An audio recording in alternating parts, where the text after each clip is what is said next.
hot wings, hot topics, and real estate. Host Ryan Spellerberg keeps it real with agents, investors, and insiders every month. No fluff, just good convo exploring the trends, challenges, and questions shaping today's market. Now, here's your host with over 20 years of lending experience, Ryan Spellerberg. They're on fire. Hey everybody, Ryan Spellerberg, another episode of Hot Topics, the mortgage lender guru here. Today we've got Joe Batcheller, another mayoral edition of Hot Topics. So you're going to get after the first one if you just want to have it. It's a medium buffalo, nice and easy. Gotcha. While I do your intro. Thanks to our sponsor, Atomic Wings. We appreciate everything you guys do. So today's guest is someone who knows Sioux Falls inside and out. He spent nearly a decade with Downtown Sioux Falls Incorporated before setting his sights on the mayor's office. Joe Batcheller brings a background in urban planning and deep understanding of how cities grow, and he's here today to talk about what's next for Sioux Falls. Joe, welcome to the show. Yeah, thanks, Ryan. Great Yeah. to be here. You said this was an easy one, Yes. and I'm already feeling it. I'm a lightweight, so this should be hilarious. Well, the mayor's got to be able to take the heat, so Yeah, we'll see how it that's works. right. So maybe just tell everybody who you are and why you want to be the next mayor of Sioux Falls. Well, I was born and raised here in Sioux Falls, and went to Roosevelt High School, started college at Augie, went to USF, and then met my wife there. We've been married for 23 years, and we got two wonderful boys, Winston and Harrison, and they're in the Spanish immersion program. Great kids, great students, a lot better than I was. My wife and I decided to get out of Sioux Falls for a little, about a decade, and I went to graduate school in that time. Got my master's in urban and regional planning, worked in the field for a few years, lived in Colorado, which is great because I love snowboarding. And but it's kind of expensive there, and it's a little crowded too. And then the job at DTSF opened up, and I jumped on it, and it's just been it was a fantastic experience, and I just wanted to broaden my horizons from there. So I suppose it wasn't a hard decision to make that move back. no, not at all. I mean, every time we had vacation time, we were coming back home. So we figured, why don't we just live in Sioux Falls and take real vacations? Correct. Yeah. Yeah. Sioux Falls is a great place. You can always travel if you want to with our new expanding airport as well. Yeah. Next one, Nashville Dry Rub. Just a good base pepper heat. You'll love it. So as we talked about, you have a degree in urban planning, which is super unique for a background for somebody who's running for mayor. Mm-hmm. So how does that shape the way you see the challenges and opportunities facing Sioux Falls right now? Well, I'm a bit of a nerd when it comes to cities. I consume anything and everything to learn more about how cities work, from books to podcasts to movies and all that. So, and then the experience that I have as well, I've seen kind of how ideas get turned into policy and how action is taken. So I feel like I've got a really good understanding of the policy framework, and knowing the policy landscape is critical because you can create policy, but it takes time. You kind of have to have some faith in letting it sort of incubate, if you will, before real action happens. And, when you get it, a lot of times when people get into the mayor's office in any city, there's a learning curve with it. And so I don't have that learning curve as much as others would necessarily. From the planning standpoint, yeah. From the planning standpoint, I feel like I can just jump in right away. Got it. So you're saying you have not run a $700 million budget before? Oh, just a time or two. Got it. Yeah. It's just, it's a big step up for most people that are running that. Even Ten Haken, that he was a CEO, but man, we have a big city, a big government here. No, I don't like to say big government, but there's a lot of people that work for us, and it's a big budget. It's a big organization for sure. Yeah, absolutely. Okay, so how was the second one? Good? Better than the first, actually. Got it. Next one is Hot Buffalo. This is where it starts to get a little bit warmer, so if you want to jump into that one. Right. So this is a housing-related show. That's what we like to talk about since I'm in mortgage. So I heard you're an expert on what to do and what not to do in a game of hide and seek in a new construction home. Can I hear a little bit about this story? Oh my gosh. I don't know where you did your background research, dig but that's deep. good. We dig deep. That's really good. Yep. Our house was being built. We were playing hide and seek. And Was this recently or? no, this was when I was probably 10 years old. That one hits. Oh my gosh. Got a little bit warmer there. I told you I'm a wimp. All right. So we're getting excited about hide and seek here. I think that's what's happening. So I was hiding, and we're on the second floor. The windows were not put in yet, and I had the brilliant idea to hang out the window, and then because it was right by where home base was, and I figured as soon as they were done counting, I just pull myself back up and tag home base, and that's not how it worked out. Might have needed to do some pull-up work beforehand to prep for it. Yeah. My upper body strength at 10 years old was not there. Okay. So, yeah. So what ended up happening? Well, I was hanging from the window, and my parents decided to drive by the house and like, oh, let's just see how the construction's going.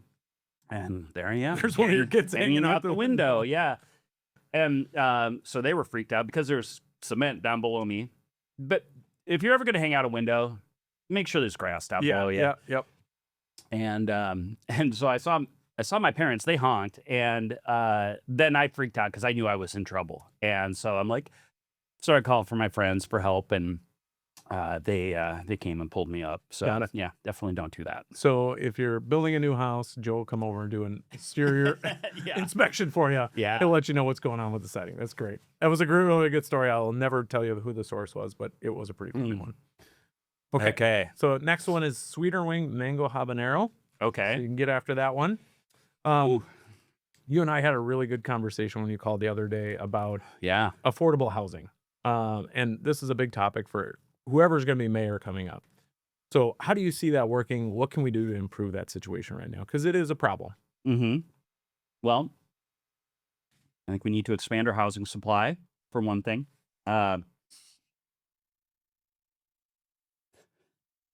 This is going to be rough. We need to, in my mind, we need to legalize different types of housing that currently aren't called out in the zoning code. Missing middle housing. Now, we talked a little bit about condos. Yep. Condos are tough. They're Yeah. really hard to finance. So I would try and push away from that just because they're different than financing a single family home. So we Yeah. always have to be careful about that. But Yeah, I think there's some opportunities to do some small scale apartment buildings. Some cities, what they've done is they've updated their fire code, and I don't know if that's something that would work here necessarily, but cities are starting to build single staircase apartments again. You can do, I think they're called like three stackers, or it's like a very prevalent in Chicago, for example. sure. And because we have a lot of lots that need to be built on, especially in the core of the city, we need to add some density as well. Because if we add some density, small scale density, that helps expand our property tax base without having to raise people's property taxes. Yeah. And that's a big concern right now. Because all the utilities are right there. You don't have to do more infrastructure for it. Yeah. And I'm surprised that, like, you know, I'm not alone on this. Other candidates have talked about this as well, increasing density. And so it's an idea that's been around for a while, but it's finally coming around. People are realizing, okay, now we're connecting the dots with the financing, and this makes sense. Yep. And ADUs or accessory dwelling units are very popular around the country. Just doesn't seem to be popular here yet. Yeah, and I think one of the things that's a little bit of a challenge, I need to do a deeper dive into this, but I think with ADUs, it's for one thing, you have to have a willing party that wants to have an ADU, and then you have to be able to get the financing in place. Yep. You have to find a builder that's willing to do it as well. I think with ADUs, it would probably help if we worked with some architects and some builders to have some pre-approved plans. And there are some builders here in town that create little cabins. I'm trying to remember the name of the company right Well, and now. that's really what an ADU is. Think of it as like Yeah. a mother-in-law suite that's in your backyard, where you can have another group living there on the same lot. Again, creates density. It's less expensive. Even from a rental property standpoint, it's a great way to go. Yeah, absolutely. It's a great way to monetize your property. If you want to, if you're the only person in your house, you can live there. You can rent out the rest of your house. I mean, yeah, there's just a lot of great options. It's a good way to do it because Yeah. again, you can rent out a unit while you're living in it. So it makes your property less expensive overall. So there's just a lot of good benefits of ADUs and a lot of things that we can do. So and Joe has done a lot of research on this, so we had a good conversation on it. So that was kind of fun. So how are you doing so far? Whew. I'll get through it. Okay. The last two get a little bit warmer. Okay. The next one is atomic. So Okay. if you want to get after that one, you've already mentioned it here, but you spent some time in Colorado. So what are some things that they did around housing that we could learn from? And what are the things that we will absolutely want to stay away from that you saw there? Because I'm sure there's good and bad for each, but they have, so I worked for the town of Vail. And in Vail, they have a commercial linkage ordinance. So if you're creating so many jobs, the hospital wants to expand, let's say. They figure they're going to be creating 100 new jobs. And those nurses, those doctors, I mean, it's primarily the nurses they're concerned about, not so much the doctors, but they got to live somewhere, right? And so I believe it is something like a housing quota that they have to pay into a housing fund for X number of employees, like 25% of their employees, and it's however many $1,000 per employee, something like that. And then the city will work with the developer to build below market rate housing. It looks just like regular housing in a normal neighborhood. I don't know if that would work here in Sioux Falls necessarily. That's just one example of what the town of Vail has done. And obviously Vail is a little bit different real estate market where it's just extremely expensive to build. And it's drive until you can buy. There's people that live in, an entirely different county and they're driving so that they can work in Vail. But as far as things that I wouldn't do, I would say that Vail, sometimes they overregulate the design. And it's not that that's necessarily bad. It's just, I feel like sometimes Vail kind of took it a little bit to the nth degree where it's almost more like, felt like a homeowners association. And I mean, I think it is good to have high design standards. I mean, it really helped with Vail Village. There's still a ton of development that happens in Vail Village, not in spite of the design standards, but because of them. It's created a charming village for people to walk around, to shop, eat, work, play, all that. But, when we bring those same standards to the outlying neighborhoods, sometimes that feels like it went a little too far. And there's costs involved with that too. It's just like building codes where, you want energy efficiency codes out there, but those come at a cost on the upfront side. And building codes are just the minimum standard. That doesn't mean you can't go up and above it. But sometimes when we make those building codes so difficult, it makes it more expensive for people to get into housing. Well, and one of the things with the design standards is that you can create design standards that all it does, it just takes some upfront thought, design, planning, and not necessarily extra cost. I mean, you don't necessarily have to say, everything has to be brick cladded or whatever. Sure. It's just, let's make sure that we're strategically placing the windows and the doors to the building, things like that, that it relates with the surroundings. There's good and there's bad design standards. And so that's something that, cities have to be careful with. It can have a positive, but it also can be a little burdensome. Yeah. Plus, as you see new construction, I mean, those lots are just getting bigger and bigger and bigger. And so are floor plans. I mean, the average floor plan is over 2,000 square feet now, where 30 years ago, it was a much smaller home, much more affordable. Those don't sell as well here. Yeah, no, there's a reason why the bigger homes sell. That's what the people want. Right. Yeah. Okay, last one. This is nuclear. Woo! The rule is you got to eat the entire last swing. Oh, my gosh. So you will want to get in on all. I mean, you've been doing really well so far. Burning down deep inside. Yeah. Feeling the burn. Culture. So the culture is probably, I think you can easily say, shifted over the current administration. What is culture in the city itself of Sioux Falls and for the employees and team members? What does that look like under a Batcheller administration? Besides no spicy foods. Right. So, I think, Mayor Tenhaken's done a fantastic job of building the culture in the city.